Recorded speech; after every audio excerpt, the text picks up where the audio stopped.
Driver ojol di Makassar bobol ATM modal tanggal lahir di KTP korban, uang Rp36 juta raib. Seorang driver ojek online inisial SP ditangkap polisi karena membobol ATM milik orang lain di kota Makassar, Sulawesi Selatan. Kanit Reskrim Polsek Biringkanaya, Ibtu Suryadi Syamal membeberkan kronologi kasus tersebut. Semua bermula saat SP secara tidak sengaja menemukan sebuah dompet di jalan.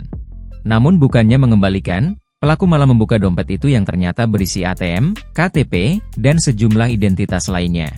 Pada hari Selasa, korban kehilangan dompet dan ditemukan oleh SP. Pekerjaannya sebagai ojol, SP mengambil dompet dan menarik isi ATM milik korban, urai Suryadi. Suryadi melanjutkan, korban lantas melaporkan insiden kehilangan dompet tersebut ke polisi. Usai beberapa hari melakukan pendalaman, polisi akhirnya mendapatkan informasi keberadaan pelaku.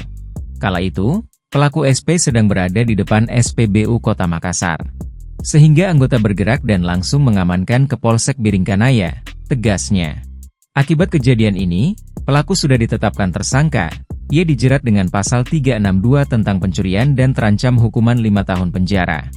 Di hadapan polisi, pelaku mengaku jika awalnya tidak mengetahui apakah ATM di dalam dompet korban terdapat saldo atau tidak. Ia kemudian mencoba membobol dengan cara memasukkan PIN ATM berupa tanggal lahir korban yang tertera di KTP di dalam dompet. Saya coba apakah ada isinya atau tidak, ternyata ada, saya coba cocokkan PIN dengan KTP korban, kata dia. SP tidak menyangka kalau aksi coba-coba tersebut ternyata bisa membuka isi saldo ATM korban.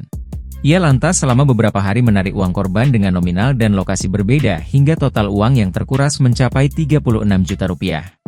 Uang hanya tersisa 5 juta, 36 juta saya pakai bayar utang, bayar BPKB motor, tutur pelaku SP. Download Tribun X sekarang, menghadirkan lokal menjadi Indonesia.